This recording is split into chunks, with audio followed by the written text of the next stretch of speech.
దేవుని వాక్యాన్ని ధ్యానం చేసుకుందాం. కీర్తన గ్రంథము 131వ కీర్తన 3వ వచనాన్ని చదువుకుందాం. కీర్తన గ్రంథము 131వ కీర్తన 3వ వచనాన్ని చదువుకుందాం. ఇశ్రాయేలు ఇది మొదలుకొని నిత్యము యెహోవా మీదనే ఆశ పెట్టుకొనుము. చాలండి. కీర్తనకారుడైన దావీదు ఇక్కడ రాసిన మాట ఏంటండి అంటే, ఇది మొదలుకొని నిత్యము యెహోవా మీదనే ఆశ పెట్టుకొనుము.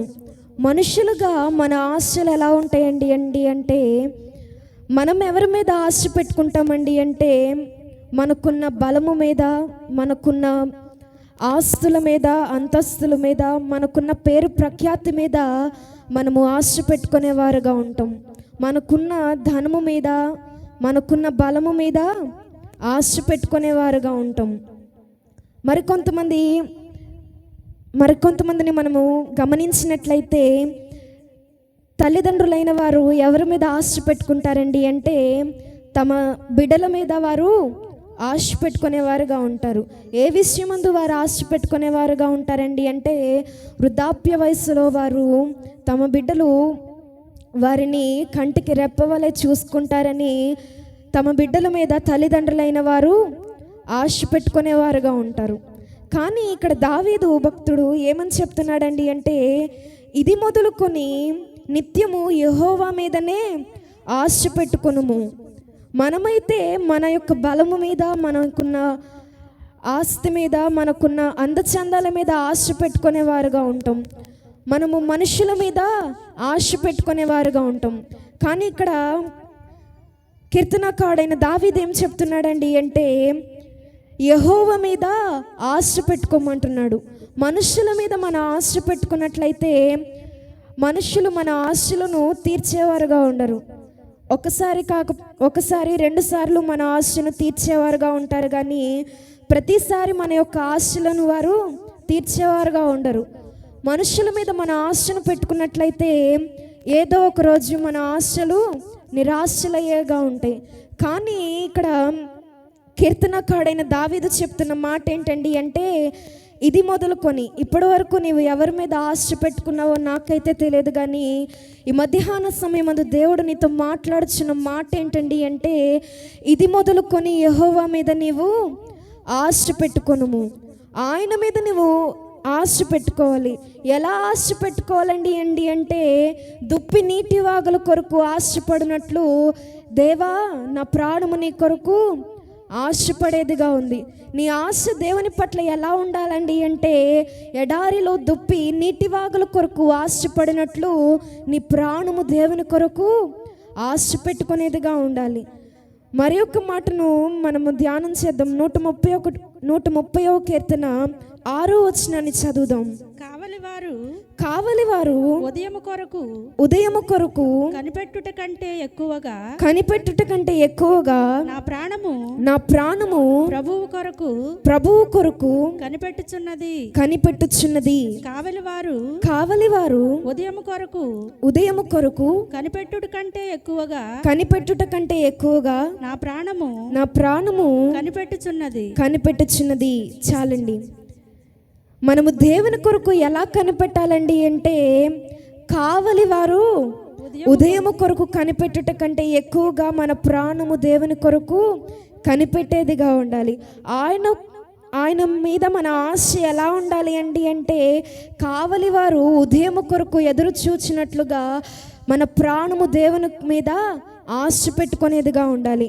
మన ప్రాణము దేవుని మీద ఆశ పెట్టుకున్నప్పుడు మన జీవితంలో ఏం జరుగుతుందండి అంటే, అదే కీర్తనకారుడైన దావీదు రాసిన మాట ఏంటండి అంటే, 7వ వచనాన్ని చదువుదాం. ఇశ్రాయేలు యెహోవా మీద ఆశ పెట్టుకొనుము. యెహోవా యొద్ద కృప దొరుకును. ఆయన యొద్ద సంపూర్ణ విమోచన దొరుకును. చాలండి. యెహోవా మీద మన ఆశ ఎందుకు పెట్టుకోవాలండి అంటే ఆయన యొద్ద మనకేం దొరుకుతుందండి? కృప దొరికేదిగా ఉంటుంది. యెహోవా మీద మనము ఆశ ఎందుకు పెట్టుకోవాలండి అంటే ఆయన యొద్ద మనకు దొరుకుతున్నది ఏంటండి అంటే ఆయన యొద్ద మనకు సంపూర్ణ విమోచన దొరికేదిగా ఉంటుంది. ఆయన యొద్ద మనకు కృప దొరికేదిగా ఉంటుంది. కీర్తనకారుడు యెహోవా మీద, దేవుని మీద మన ఆశను ఎందుకు పెట్టుకోండి అని చెప్తున్నాడండి అంటే ఆయన యొద్ద మనకు కృప దొరికేదిగా ఉంటుంది. బైబిల్ గ్రంథాన్ని మనం ధ్యానించినట్లయితే బైబిల్ గ్రంథంలో దేవుని కృపను పొందుకున్న ఒక వ్యక్తి మనకు కనబడేవాడుగా ఉంటాడు. ఎవరండి అంటే నోవాహు దేవుని కృపను పొందుకొనిన వాడుగా ఉన్నాడని బైబిల్ గ్రంథం లేఖనం సెలవిస్తుంది. నోవాహు దేవుని కృపను పొందుకొనిన వాడుగా ఉన్నాడు.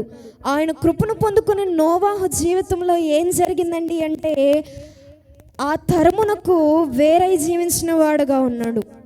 దేవుని కృపను పొందుకొని నోవాహు జీవితంలో ఏం జరిగిందండి అంటే ఆ తరము వారికి, తాను జీవిస్తున్న తరము అంతటిలో నోవాహు వేరై జీవించిన వాడుగా ఉన్నాడు. నీ జీవితంలో ఆయన కృపను నీవు పొందుకొనినట్లయితే ఈ తరము వారికి నీవు వేరై జీవించేవాడుగా ఉంటావు. నీ జీవితంలో ఆయన కృపను నీవు పొందుకున్నట్లయితే ఈ తరమునకు వేరై జీవించేవారుగా ఉంటావు. ఈ తరమునకు వేరై జీవించడం అంటే ఏంటండి అంటే ఈ లోక పద్ధతులకు, ఈ లోక అలవాటులకు నీవు వేరై జీవించేవారుగా ఉండాలి. ఈ లోక పద్ధతులకు, లోక అలంకరణకు, ఈ లోక సంబంధమైన వాటికి నీవు వేరై జీవించేవారుగా ఉండాలి. నీ జీవితంలో నీవు ఆయన కృపను పొందుకున్నట్లయితే నీ జీవితం ఎలా ఉంటుందండి అంటే ఈ తరము వారికి నీవు వేరై జీవించేవాడుగా ఉంటావు. నీ జీవితంలో నీవు ఈ తరము వారికి వేరై జీవించేవారుగా ఉంటావు. ఎప్పుడు నీవు ఈ తరము వారికి అంటే ఈ పాపపు జీవితానికి, లోకపు ఆశలకు, ఈ లోకపు అలంకరణకు నీవు ఎప్పుడు వేరుగా ఉంటావు? ఈ తరము వారికి ఎప్పుడు వేరుగా ఉంటావండి అంటే ఆయన కృపను నీవు పొందుకొనినప్పుడు. ఆయన కృపను నీవు పొందుకుంటే ఈ తరము వారికి వేరై ఉంటావు. ఈ తరము వారికి వేరై ఉండడం అంటే అర్థం ఏంటండి అంటే ఈ యొక్క పాపపు జీవితానికి, పాపపు తలంపులకు నీవు వేరై జీవించేవారుగా ఉంటావు. లోకస్తులు జీవించినట్టు నీవేక జీవించేవాడుగా ఉండవు. లోక పద్ధతుల్లో ఆచరించేవాడుగా ఉండవు. లోక అలంకరణ నీవు అలంకరించుకునేవాడుగా ఉండవు. నీ జీవితంలో ఇంకనూ నీవు లోక అలంకరణతో నీవు అలంకరించుకుంటున్నావంటే, ఇంకనూ లోక పద్ధతుల్లో నీవు జీవిస్తున్నావంటే ఈ తరము వారికి నీవు వేరైన వాడుగా లేవు. నీ జీవితంలో నీవు ఎప్పుడు ఈ లోకమునకు వేరై ఉంటావంటే ఈ తరము వారికి నీవు ఎప్పుడు వేరై జీవిస్తావండి అంటే ఆయన కృపను నీవు పొందుకొనినప్పుడు. ఆయన కృపను నీవు పొందుకుంటే ఈ తరము వారికి వేరై జీవించేవాడుగా ఉంటావు. అంటే ఈ యొక్క పాపపు జీవితానికి, లోక అలంకరణకు, పాప జీవితాన్ని విడిచిపెట్టేవాడుగా ఉంటావు. వాటికి వేరై జీవించేవాడుగా ఉంటావు. నోవాహు జీవితంలో దేవుని కృప పొందుకున్న తర్వాత ఆ తరమునకు వేరై జీవించడమే కాదు కానీ జలప్రలయము నుంచి తప్పించబడిన వాడుగా ఉన్నాడు.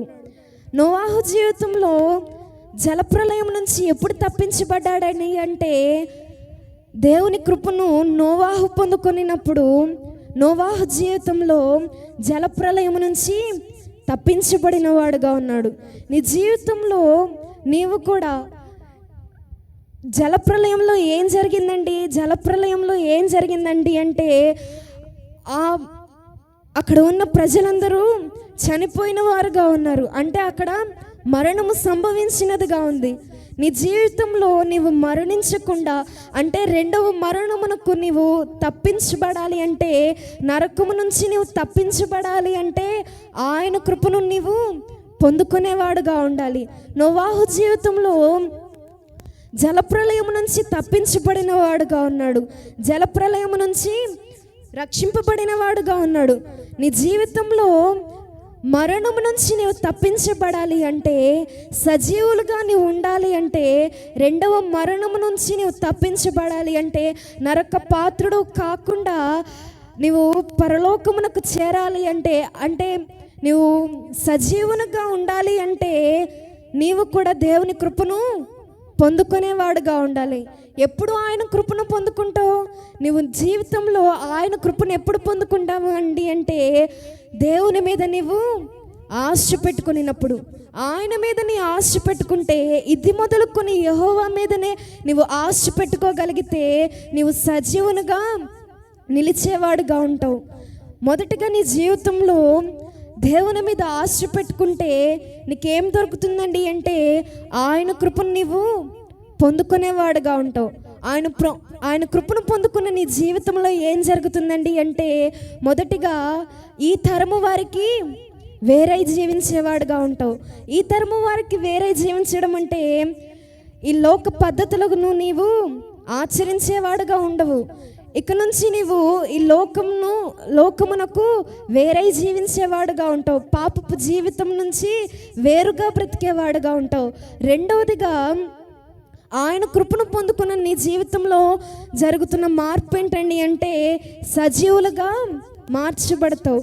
మరణ పాత్రుడు కాకుండా సజీవులుగా మార్చబడతావు. ఎప్పుడు నీ జీవితంలో సజీవులుగా అంటే మరణం నుంచి, నరకం నుంచి నువ్వెప్పుడు తప్పించబడతావండి అంటే కృపను నీవు పొందుకొనినప్పుడు. ఆయన కృపను నీవు పొందుకొనినప్పుడు మరణము నుంచి నీవు తప్పించబడేవాడుగా ఉంటావు. మూడవదిగా నోవాహు జీవితంలో ఏం జరిగిందండి అంటే దేవుని స్వరాన్ని వినినవాడుగా ఉన్నాడు. నోవాహు దేవుని కృపను పొందుకున్న తర్వాత ఏం జరిగిందండి అంటే దేవుని స్వరాన్ని వినినవారుగా ఉన్నాడు. ఆ తరములో ఎంతోమంది మనుషులు ఉన్నప్పటికీ దేవుని స్వరాన్ని వినిన ఒకే వ్యక్తి, ఆ వ్యక్తి ఎవరండి అంటే నోవాహు. నోవాహు దేవుని స్వరాన్ని వినడానికి గల కారణం ఏంటండి అంటే ఆయన కృపను, దేవుని కృపను పొందుకొనిన వాడుగా ఉన్నాడు. దేవుని కృపను నీవు పొందుకోగలిగితే ఆయన స్వరాన్ని నీవు వినగలిగేవాడుగా ఉంటావు. ఆయన ప్రత్యక్షతను పొందుకునేవాడుగా ఉంటావు. నోవాహుకు దేవుని సంకల్పం తెలియపరచబడింది. నోవాహుకు ఎప్పుడు దేవుని సంకల్పము తెలియపరచబడిందండి అంటే దేవుని కృపను నోవాహు పొందుకొనినప్పుడు అతని జీవితంలో దేవుడు చేయాలనుకుంటున్న ఉద్దేశాలను తన పట్ల, ఆ ప్రాంతీయ ప్రజల పట్ల దేవుని సంకల్పము నోవాహుకు తెలియపరచబడినది. ఎప్పుడు తెలియపరచబడిందండి అంటే దేవుని కృపను నోవాహు పొందుకొనినప్పుడు. నీవు కూడా నీ జీవితంలో దేవుని కృపను పొందుకోగలిగితే ఆయన నీ జీవితంలో నీ పట్ల ఆయనకున్న సంకల్పాలు నెరవేర్చబడతాయి. ఎప్పుడు ఆయన సంకల్పాలు నీవు తెలుసుకోగలుగుతావు, ఆయన ఉద్దేశాలను నీవు ఎప్పుడు తెలుసుకోగలుగుతావండి అంటే ఆయన కృపను నీవు పొందుకొనినప్పుడు. దేవుని కృపను నీవు పొందుకోగలిగితే ఆయన ప్రత్యక్షత నీకు కలిగేదిగా ఉంటుంది. దేవుని ప్రత్యక్షతను నీకు దేవుని ప్రత్యక్షత కలగాలి అంటే, ఆయన స్వరాన్ని నీవు వినాలి అంటే, ఆయన సంకల్పం నీవు తెలుసుకోవాలంటే ఆయన కృపను నీవు పొందుకునేవాడుగా ఉండాలి. నీ జీవితంలో దేవుని యొక్క ప్రత్యక్షత నీకు కావాలి అంటే ఆయన కృపను నీవు పొందుకునేవాడుగా ఉండాలి. ఆయన కృప నీకు ఎప్పుడు దొరుకుతుంది? ఆయన కృప నీకు ఎప్పుడు దొరుకుతుంది అండి అంటే ఆయన మీద నీవు ఆశ పెట్టుకున్నప్పుడు. దేవుని మీద నీవు ఆశ పెట్టుకోగలిగితే ఆయన కృపను నీవు పొందుకునేవాడుగా ఉంటావు. ఆయన కృపను నీవు పొందుకుంటే దేవుని స్వరాన్ని నీవు వినేవాడుగా ఉంటావు. ఆయన ప్రత్యక్షత నీకు కలుగుతుంది. ఆయన సంకల్పము నీకు తెలియపరచబడుతుంది. నీ జీవితంలో ఆయన కృపను నీవు పొందుకుంటే మొదటగా నీ జీవితంలో ఏం జరుగుతుంది అండి అంటే ఈ లోకమునకు వేరే జీవించేవాడుగా ఉంటావు. ఈ తరములో ఉన్న మనుషులందరిలో నీవు వేరే జీవించేవాడుగా ఉంటావు. ఆయన కృపను నీవు పొందుకుంటే రెండవదిగా నీ జీవితంలో ఏం జరుగుతుందండి అంటే మరణము నుంచి నీవు తప్పించబడేవాడుగా ఉంటావు. నీ జీవితంలో నీవు మరణం నుంచి తప్పించబడాలి అంటే నీవు దేవుని కృపను పొందుకునేవాడుగా ఉండాలి. మూడవదిగా ఆయన కృపను పొందుకున్న నీ జీవితంలో ఏం జరుగుతుందండి అంటే ఆయన స్వరాన్ని, ఆయన యొక్క ప్రత్యక్షత నీకు కలిగేదిగా ఉంటుంది. నాలుగవదిగా దేవుని కృపను పొందుకున్న నీ జీవితంలో ఏం జరుగుతుందండి అంటే ఎజ్రా గ్రంథము 9వ అధ్యాయము 9వ వచనము 10వ వచనాన్ని చదువుదాం. ఎజ్రా గ్రంథము 9వ అధ్యాయము 9వ వచనము 10వ వచనాన్ని చదువుదాం. నిజముగా మేము దాసులమైతిమి, అయితే మా దేవుడు అయిన నీవు మా దాస్యములో మమ్మను విడువక పారసిక దేశపు రాజుల ఎదుట మాకు దయ కనపరిచి మేము తెప్పరిల్లునట్లుగా మా దేవుని మందిరమును నిలిపి దాని పాడైన స్థలమును తిరిగి బాగు చేయుటకును యూదా దేశమందును యెరూషలేము పట్టణమందును మాకు ఒక ఆశ్రయమునిచ్చుటకును కృప చూపితివి. మా దేవా, ఇంత కృప నొందిన తర్వాత మేమేమి చెప్పగలము? నిజముగా ప్రవక్తలైన నీ దాసుల ద్వారా నీవిచ్చిన ఆజ్ఞలను మేము అనుసరింపకపోతిమి కదా. చాలండి. ఇక్కడ మనము గమనించినట్లయితే ఎవరు ఈ యొక్క మాటలు చెప్తున్నారండి అంటే ఎజ్రా ఈ యొక్క మాటలను రాసిన వాడుగా ఉన్నాడు. ఇశ్రాయేలు ప్రజలు దాస్యత్వం నుంచి విడిపించిన వాడుగా ఉన్నాడు. ఎప్పుడు దేవుడు ఇశ్రాయేలు ప్రజలను దాస్యత్వం నుంచి విడిపించాడండి అంటే ఆయన కృపను వారికి చూపించిన వాడుగా ఉన్నాడు. దేవుడు ఇశ్రాయేలు ప్రజలను దాస్యత్వం నుంచి విడిపించిన వాడుగా ఉన్నాడు. అంతేకాదు కానీ అక్కడ మందిరము పాడైన స్థలమును తిరిగి బాగు చేయుటకు యూదా దేశమందు యెరూషలేము పట్టణమునకును ఒక ఆశ్రయమునిచ్చుటకు కృప చూపితివి. అంటే అక్కడ ఏం జరిగిందండి అంటే దాస్యత్వము నుంచి ఇశ్రాయేలైన ప్రజలు విడిపించబడిన వారుగా ఉన్నారు. ఎప్పుడు వారు విడిపించబడ్డారండి అంటే దేవుని కృప వారిని ఆవరించినప్పుడు వారు దాస్యత్వము నుంచి విడిపించబడిన వారుగా ఉన్నారు. వారు దేవుని కృపను పొందుకొనిన తర్వాత ఏం జరిగిందండి అంటే ఇశ్రాయేలు ప్రజలు దాస్యత్వము నుంచి విడిపించబడిన వారుగా ఉన్నారు. నీ జీవితంలో నీవు కూడా పాపపు దాస్యంలో, లోకపు దాస్యంలో, సాతాను అనే దాస్యంలో సాతాను దాస్యంలో నీవు ఉన్న వ్యక్తిగా ఉన్నావేమో. ఈ ఉదయకాల సమయంలో దేవుడు నీతో మాట్లాడుచున్న మాట ఏంటండి అంటే నీవు కూడా దాస్యత్వము నుంచి విడుదల పొందేవాడుగా ఉంటావు. ఎప్పుడు నీ జీవితంలో దాస్యత్వము నుంచి, పాపపు దాస్యము నుంచి, లోకపు దాస్యము నుంచి, సాతాను యొక్క దాస్యము నుంచి నువ్వెప్పుడు విడుదల పొందుతావండి అంటే బంధకములో ఉన్న నీవు ఎప్పుడు విడుదల పొందుతావండి అంటే ఆయన కృపను నీవు పొందుకొనినప్పుడు. ఆయన కృపను నీవు పొందుకోగలిగితే నువ్వు ఏ దాస్యంలో ఉన్నావో నాకైతే తెలియదు, కానీ దేవుడు చెప్తున్న మాట ఏంటండి అంటే నీ దాస్యత్వము నుంచి దేవుడు నిన్ను విడిపించేవాడుగా ఉంటాడు. ఆమేన్. నీ జీవితంలో నీ యొక్క దాస్యత్వము నుంచి విడుదల పొందాలి అండి అంటే ఆయన కృపను నీవు పొందుకునేవాడుగా ఉండాలి. ఆయన కృపను నీవు పొందుకోగలిగితే దాస్యత్వము నుంచి విడుదల పొందేవాడుగా ఉంటావు. అంతేకాదు కానీ అక్కడ ఒక మందిరము కట్టబడినదిగా ఉంది, దాని చుట్టూ ఆశ్రమం నిచ్చుటకు కృప చూపితివి. అంటే మందిరము చుట్టూ ఒక ప్రాకారము కట్టబడినదిగా ఉంది.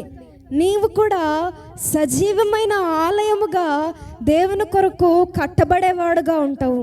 నీ జీవితంలో ఆయన కృపను నీవు పొందుకోగలిగితే సజీవమైన ఆలయముగా నీవు కట్టబడేవాడుగా ఉంటావు.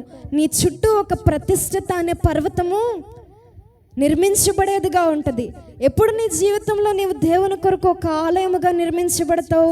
నీ జీవితంలో ఆలయము చుట్టూ ప్రతిష్ఠిత ప్రాకారము ఎప్పుడు నిర్మించబడుతుందండి అంటే, నీవు ఆయన కృపను పొందుకొనినట్లయితే నీ జీవితంలో నీవు దేవుని కొరకు ఒక సజీవమైన ఆలయముగా నీ శరీరము నిర్మించబడుతుంది. ప్రతిష్ఠిత ప్రాకారముగా నీవు కట్టబడతావు. నీ జీవితంలో ఇక్కడ రాసిన మాట ఏంటండి అంటే, దాసులమైన మమ్ములను దాస్యత్వంలో మమ్మలను విడువక. అంటే నీవున్న దాస్యత్వము నాకైతే తెలియదు, కానీ పాపపు దాస్యంలో నీవున్నావో, లోకపు దాస్యంలో నీవున్నావో నాకైతే తెలియదు. కానీ ఈ ఉదయకాల సమయమందు నీ దాస్యత్వం నుంచి నీవు విడుదల పొందేవాడుగా ఉంటావు.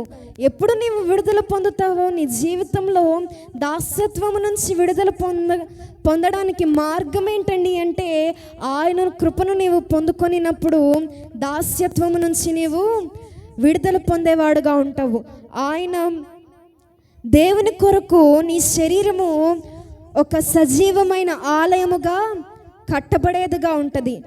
ఆయన కృపను నీవు పొందుకుంటే నీ శరీరము ఎలా కట్టబడుతుందండి అంటే, సజీవమైన ఆలయముగా నీ శరీరము కట్టబడేదిగా ఉంటుంది.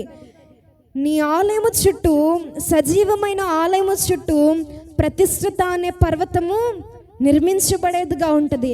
నీ జీవితంలో ఆయన కృపను పొందుకుంటే ప్రతిష్ఠిత అనే ప్రాకారము నీ చుట్టూ నిర్మించబడేదిగా ఉంటుంది. ఎప్పుడు నీ చుట్టూ ప్రాకారం నిర్మించబడుతుందండి అంటే, నీవు కృపను పొందుకొనినప్పుడు. ఆయన కృపను నీవు పొందుకుంటే నీ చుట్టూ ఒక ప్రతిష్ఠిత అనే ప్రాకారము నిర్మించబడుతుంది. నీ జీవితంలో ఆయన కృపను పొందుకుంటే సజీవమైన ఆలయముగా నీవు మార్చబడతావు. మరి ఆయన కృపను నీవు ఎప్పుడు పొందుకుంటావండి? ఆయన కృపను మనం ఎప్పుడు పొందుకుంటామండి అంటే, ఆయన మీద మనము ఆశ పెట్టుకొనినప్పుడు. ఆయన మీద మనం ఆశ పెట్టుకుంటే మన జీవితంలో మనకు కృప దొరికేదిగా ఉంటుంది. ఆమేన్. మన జీవితంలో కృప దొరకాలి అంటే, మన జీవితంలో మనం ఏం చేయాలండి అంటే, ఆయన మీద మనము ఆశ పెట్టుకునేవారుగా ఉండాలి. మన జీవితంలో దేవుని మీద మనం ఆశ పెట్టుకుంటే ఆయన కృప మనకు దొరికేదిగా ఉంటుంది. ఆయన కృప పొందిన మన జీవితంలో ఏం జరుగుతుందండి అంటే, మొదటిగా ఈ లోకమునకు, ఈ తరమునకు మనము వేరే బ్రతికేవారుగా ఉంటాం. లోక పద్ధతులకు, లోక ఆచారాలకు, ఈ లోక అలంకరణకు మనము వేరే బ్రతికేవారుగా ఉంటాం. రెండవదిగా మన జీవితంలో దేవుని కృపను పొందుకున్న మనము, మన జీవితంలో ఏం జరుగుతుందండి అంటే, రెండవదిగా మరణము నుంచి మన జీవితము, మన ప్రాణము తప్పించబడేదిగా ఉంటుంది, రక్షింపబడేదిగా ఉంటుంది. ఆయన కృపను పొందుకున్న మన జీవితంలో మరణం నుంచి మన ప్రాణము రక్షింపబడేదిగా ఉంటుంది. మూడవదిగా మన జీవితంలో కృపను పొందుకున్న మన జీవితంలో ఏం జరుగుతుందండి అంటే, ఆయన ప్రత్యక్షత మనకు కలిగేదిగా ఉంటుంది. దేవుని యొక్క స్వరాన్ని మనము వినేవారుగా ఉంటాము. ఆయన స్వరాన్ని మనం వినాలి అంటే, ఆయన ప్రత్యక్షత మనకు కలగాలి అంటే, మన జీవితంలో దేవునికి మన ఎడల ఆయనకున్న సంకల్పం మనకు తెలియపరచబడాలి అంటే, ఆయన కృపను మనము పొందుకునేవారుగా ఉంటాం. నాలుగవదిగా మన జీవితంలో ఏం జరుగుతుంది అంటే, దాస్యత్వము నుంచి మనము విడిపించబడేవారుగా ఉంటాం. ఆయన కృపను మనం పొందుకుంటే నాలుగవదిగా ఏం జరుగుతుంది అంటే, దాస్యత్వము నుంచి మనము విడుదల పొందేవారుగా ఉంటాం. ఐదవదిగా మన జీవితంలో ఏం జరుగుతుంది అంటే, సజీవమైన ఆలయముగా కట్టబడేవారుగా ఉంటాం. మన శరీరము దేవుని కొరకు సజీవమైన ఆలయముగా కట్టబడేదిగా ఉంటుంది. ఆరోదిగా మన చుట్టూ ప్రతిష్ఠిత అనే ప్రాకారము నిర్మించబడుతుంది. కృపను పొందుకున్న మన జీవితంలో ప్రతిష్ఠిత అనే పర్వతము, ప్రతిష్ఠిత అనే ప్రాకారము నిర్మించబడేదిగా ఉంటుంది. 7వదిగా అపోస్తుల కార్యములు 6వ అధ్యాయము 8వ వచనాన్ని చదువుదాం. స్తెఫను కృపతోను బలముతోను నిండిన వాడై ప్రజల మధ్య మహత్కార్యములను గొప్ప సూచక క్రియలను చేయుచుండెను. చాలండి. ఇక్కడ కనబడుతున్న వ్యక్తి ఎవరండి అంటే స్తెఫను. అతను దేనితో నింపబడిన వాడుగా ఉన్నాడండి అంటే కృపతో నింపబడిన వాడుగా ఉన్నాడు. కృపతో నింపబడిన స్తెఫను జీవితంలో అతను దేవుని కొరకు ఏం చేశాడండి అంటే మహత్కార్యములు, సూచక క్రియలు చేసిన వాడుగా ఉన్నాడు. స్తెఫను మనకులాగా సాధారణమైన వ్యక్తే. అతను కూడా ఒక విశ్వాసే. ఇంకా చెప్పాలి అంటే అతను దేవుని సన్నిధిలో పరిచారకుడుగా ఉన్నాడు. కానీ అతని ద్వారా ఏం జరిగిందండి అంటే మహత్కార్యములు, సూచక క్రియలు దేవుని పేరట జరిగినవిగా ఉన్నాయి. ఎప్పుడు స్టెఫను దేవుని పేరట మహత్కార్యములు, సూచక క్రియలు చేసిన వాడుగా ఉన్నాడండి అంటే దేవుని కృపతో నింపబడినప్పుడు తన జీవితంలో మహత్కార్యములు, ఆశ్చర్యకార్యములు చేసిన వాడుగా ఉన్నాడు. నీ జీవితంలో కూడా నీవు సాధారణమైన వ్యక్తివే, కానీ అసాధారణమైన క్రియలు నీ జీవితంలో జరగాలి అంటే, నీ చేత అసాధారణమైన క్రియలు జరిగింపబడాలి అంటే నీవు కూడా ఆయన కృపను పొందుకునేవాడుగా ఉండాలి. ఆయన కృపను నీవు పొందుకోగలిగితే నీవు సాధారణమైన వ్యక్తివే, కానీ అసాధారణమైన క్రియలు నీ ద్వారా జరుగుతాయి.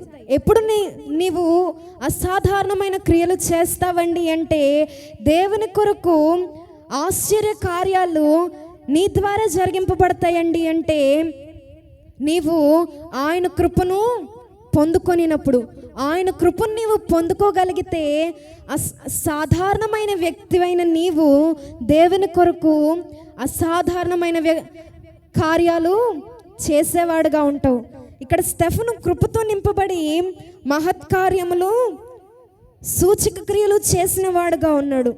నీ జీవితంలో నీవు కూడా కృపతో నింపబడినట్లయితే, నీ జీవితము కృపతో నింపబడినట్లయితే నీ జీవితంలో ఏం జరుగుతుంది అండి అంటే మహత్కార్యములు, సూచక క్రియలు అంటే అసాధారణమైన కార్యాలు నీవు చేయగలుగుతావు.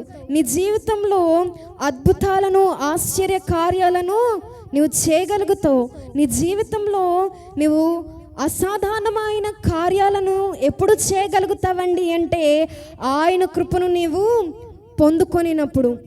ఆయన కృపను ఎప్పుడు పొందుకోగలుగుతామండి అంటే ఆయన మీద మనము ఆశ పెట్టుకునినప్పుడు.